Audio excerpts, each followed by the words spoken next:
Hey guys, welcome back to my channel, sweethearts. It's me, Kagem. Okay, so today I have a dragging video, but before we get into the dragging stories, I have some housekeeping. The dragging videos are like I think the most popular videos on my channel, so I will always post them. But some of you have been sending me private messages asking me details about certain stories. I always tell you, the reviews are from Google and Yelp, and a brand cannot ask Google basically to remove a review, if that makes sense. But some of you are like, okay, well, what's the name of the boutique? I used to say the names of the boutiques, but moving forward, I won't be saying the exact name of the boutique because some of you, I think, are taking this a bit personally. You hear a dragging video or dragging story.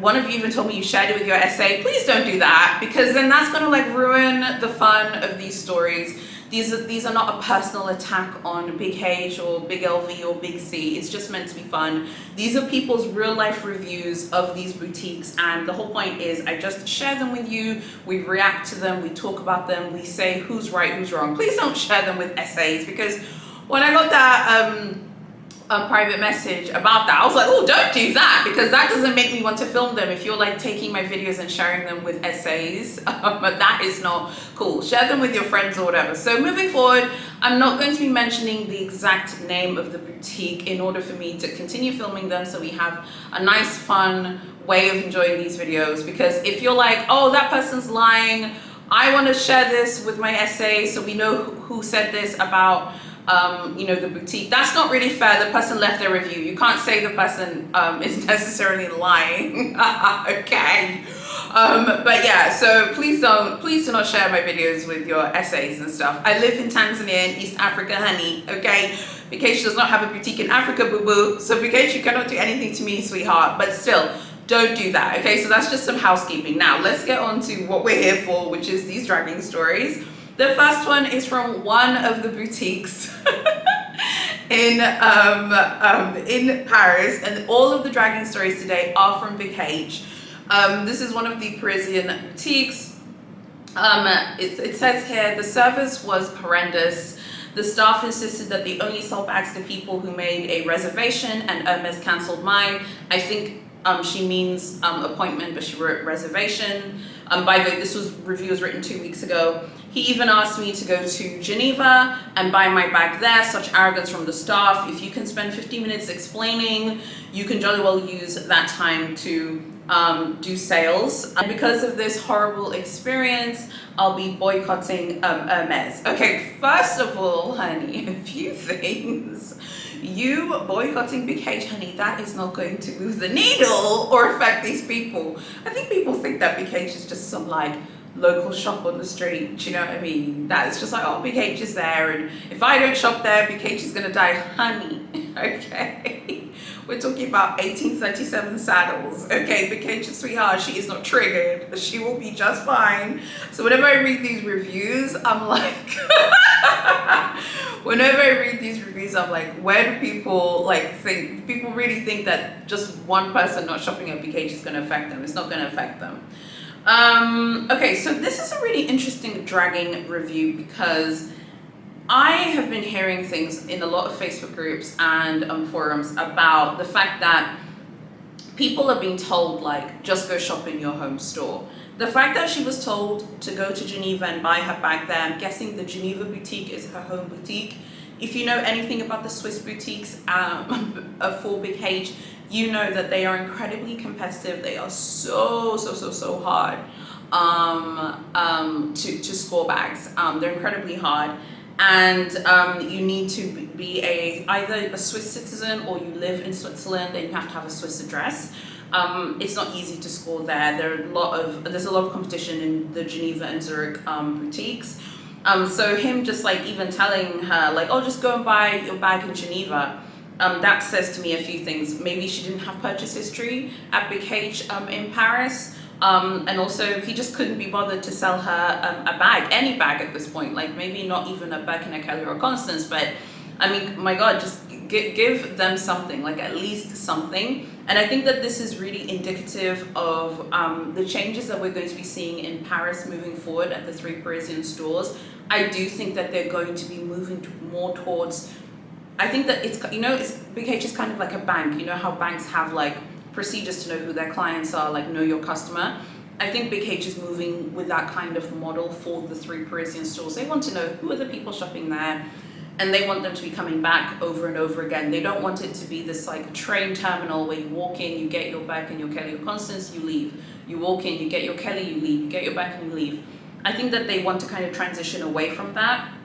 And seeing that this happened 2 weeks ago and it's April, this literally happened in April, and she was told, like, you know, her appointment was cancelled, and she was told go to the Geneva boutique and buy your bag there, as if it's, and what's so crazy is like the essay telling you to go to Geneva, oh, go buy your bag in Geneva, as if she can just walk into the Geneva boutique and be like, hello, like a, you know, Kelly 25 in Nata, please, thank you. Like, they'll look at you like, have you lost your mind, okay, without buying other bits and pieces.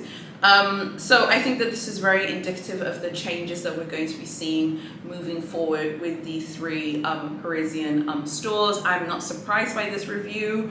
I'm not surprised that they cancelled her appointment. Big H in Paris does do that. They do cancel appointments from time to time. That's not the first time I've heard it. They do sometimes tell clients, okay, like, okay, well, we're going to be moving forward your appointment, or they might even like change the time just suddenly. None of this is brand new to me.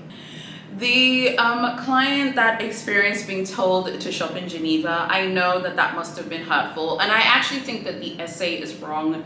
I don't think that the Big H Parisian essay should tell clients go shop in your home store when they are the ones who created this monster. They are the ones who created this Mary Shelley Frankenstein to go and score in Paris. I've told many of you before, for me it's just completely different. If you're new to my channel, I live in Tanzania, which is in East Africa. Tanzania borders with Kenya, it borders with Zambia, it borders with Mozambique. You know, there are no Big H boutiques on the African continent. So for me, I will always take a very keen interest in what's going on in the 3 Parisian stores, because that's really the only place where I can access Big H without too many games and shenanigans. Although I still feel like outside of Paris, I feel like there are opportunities for people who are willing to kind of think outside of the box. I do think you can score outside of Paris, like within France, but that's for another day. So I think it's harsh to tell a client, okay, go and shop basically in your home store. I think that's pretty harsh. However, what I do think is that the Big H Parisian boutiques really do require you to be there for a long period of time. When I was reading this dragging review, I was like, wow, you really do need to spend a lot of time and effort dedicating your energy into scoring there. So I think if you guys are headed to Paris, you don't want to be told go shop in your home store, get ready to dedicate some time to scoring, because it's going to take a lot of time, it's going to take a lot of energy as well. Okay, the next story is from another one of the Big H Parisian boutiques, and this is how it goes. This is a Google review, and it's from 2 weeks ago. It says, the seller here is a big liar. I think they mean the essay. I made a reservation, visited in the morning. Again, reservation, I think people mean appointment, because I think people are writing, and English isn't their first language. English is not my first language either, to be fair, so salute to them, because the English is fantastic. I asked for a mini Evelyn. She only offered me Rouge Cellier and told me that that was the only color available. Since it's really hard to get a reservation and I'm leaving Paris soon, so I decided to accept the offer. However, someone I know visited in the afternoon on the same day. She got an Etude color, which is one of the most popular colors, and also the one that I wanted the most, in a sky blue color. I've purchased Hermes several times before. This is the first time I was really disappointed. Okay, a few things. First of all, you're a reseller, honey. Okay. You literally at this point just like print it on your forehead and say that you're a reseller. The reason why I think that this person's a reseller is like what are the chances that you conveniently know someone else who got an appointment? We all know how hard it is to get an appointment, whether it's like through the lottery or as a walk-in, and that person gets in a Etude mini Evelyn and gets a sky blue mini Evelyn. I'm guessing that the person means blue broom or maybe blue atoll, or a color like that. You should be happy, boo-boo, that you got a mini Evelyn from one of the 3 Parisian stores, because they are not playing with you at the moment in Paris. It is so hard to score in Paris at the moment. Another thing that makes me think that this person is a reseller is the fact that they asked for a mini Evelyn, and then they're shown like the Rouge Cellier color. The Rouge Cellier color, that's a nice color. I think that's like like a very dark red. I think that's a very beautiful color. There's nothing wrong with that color, but obviously a reseller would prefer a taupe because that's more of like a classic neutral,